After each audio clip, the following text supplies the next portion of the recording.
dia itu sudah diajari yang namanya tidak boleh hormat bendera.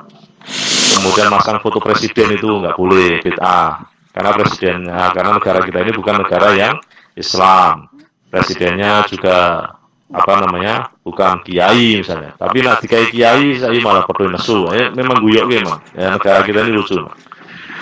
Jadi wawasan kebangsaan, kecintaan terhadap negara kita, negara kesatuan Republik Indonesia itu memang harus diawali dari sejak awal, sejak kecil. Tadi pagi saya mengisi acara pembinaan guru-guru PPK se-Kota Semarang. Salah satu materinya adalah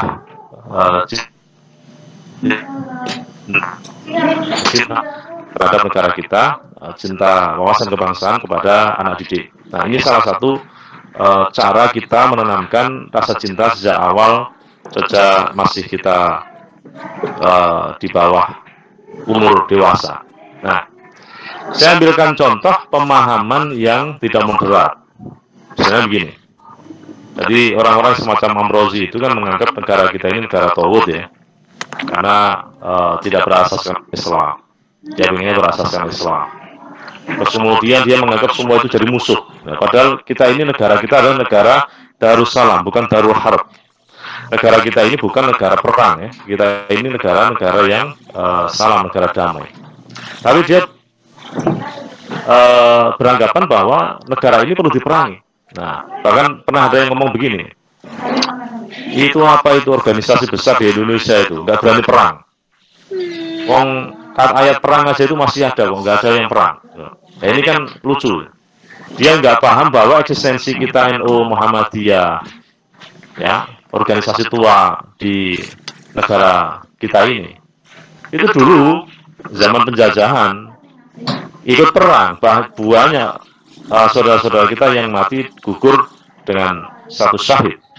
Nah, ketika itu jelas siapa musuhnya, siapa yang harus ditumbas. Dan sekarang ini lucu, orang-orang itu ingin bersikeras untuk perang, padahal musuhnya nggak jelas. Ya, akhirnya ya tadi ngebom sana sini. Nah, ini akibat dari pemahaman yang ekstrim tadi. Mari kita pahami term jihad yang ada ya. Ternyata apa yang dikatakan jihad itu tidak melulu yang namanya perang. Kalau Anda pernah belajar di pesantren, belajar kitab takrib misalnya, bab jihad itu bukan di awal, tapi di akhir. Silakan cek setelah jinayah. Di awal Fathul Qorib itu membahas babut toharoh, ya, bersuci, wudu dan lain sebagainya. Kemudian babus sholat, ya, babus siam, babul hajj, babul zakat gitu. Jadi diawali dengan peribadatan, kemudian muamalah, baru yang namanya persoalan jihad. Seolah-olah kiai-kiai kita itu mengatakan, para ulama salaf, kamu itu benahi dulu ibadah, lu ya. Nah, berat kata kita itu tidak boleh musuh kalau ada musuh, tapi kalau tidak ada musuh nggak usah cari-cari musuh kan itu. Nah, Rasulullah SAW dalam banyak riwayat ternyata menjelaskan kepada kita bahwa yang namanya jihad itu adalah sangat luas sekali maknanya. Misalnya ya, suatu ketika Sayyidah Aisyah itu bertanya kepada Rasulullah, ya Rasul, saya itu ingin jihad seperti orang laki-laki yang mendapatkan banyak pahala. Apa kata Rasulullah? Al-Hajjul Mabrur jihadun hanya seperti biasa. Jadi itu pahalanya seperti orang yang jihad bisa. Ada sahabat datang kepada Rasulullah agar jihad bisa Rasulullah. Ahayyun walidah, apakah orang tuamu masih hidup? Ya Rasul, masih hidup. Apa kata Rasulullah? Fa fihi ma fajahid, maka jihadlah pada kedua orang tuamu. Jadi ngurus orang tua, terutama orang tua yang sudah sepuh, itu bagian dari jihad fisabilillah. Jadi yang namanya jihad tidak mesti harus angkat senjata perang. Kemudian orang yang mengongkosi ya, memberi ongkos keluarganya orang yang jihad, itu juga bagian dari jihad fisabilillah. Orang itu jihad itu sesuai dengan kemampuannya masing-masing. Kalau dia punya tenaga dengan tenaganya, kalau dia dengan uang punya kaya maka dengan kekuatan hartanya. Kemudian as-sa'i 'alal armilati wal yatimi fi sabilillah wa kal muhjahidi fi sabilillah. Orang yang berumah janda ya dan anak yatim, ini era Covid itu kan banyak janda dan anak yatim ya. Karena banyak orang yang mati mendadak akhirnya jadi janda.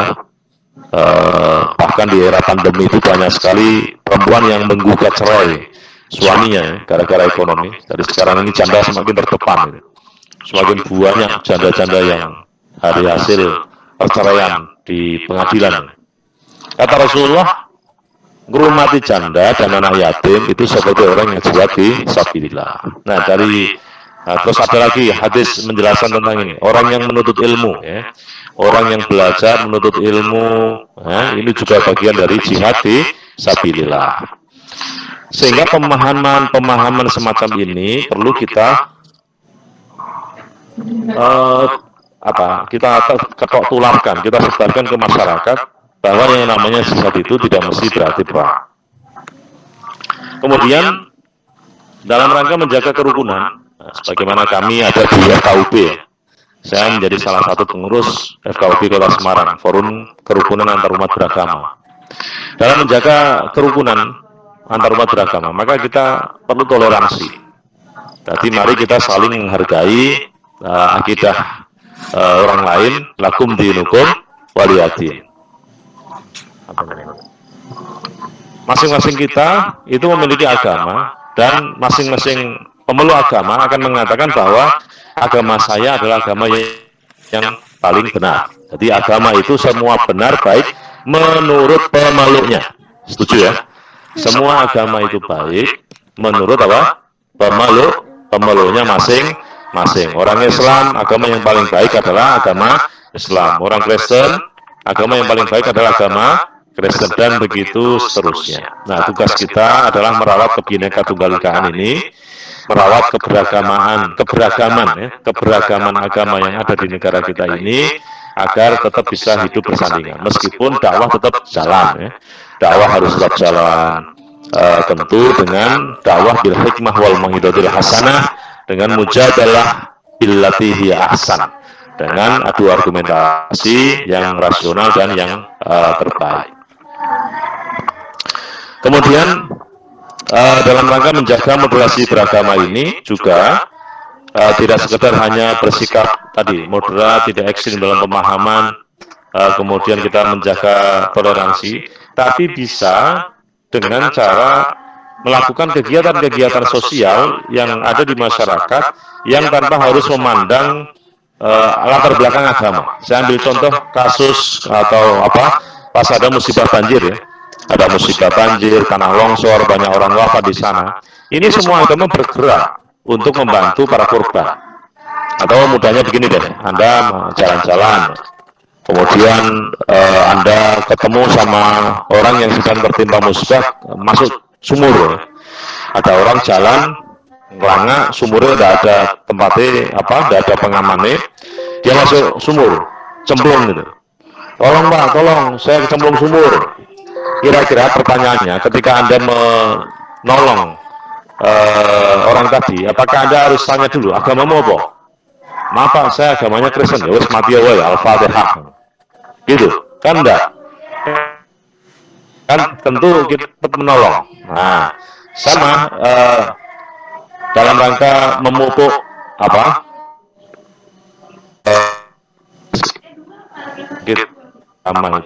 dalam mengadakan event-event sosial yang hanya sifat kemanusiaan sajalah yang muncul. Maka urusan ukhuwah ya, persaudaraan itu kan ada macam-macam ya, ada 4 kalau tiga. Satu ada ukhuwah Islamiyah. Jadi persaudaraan atas nama agama Islam.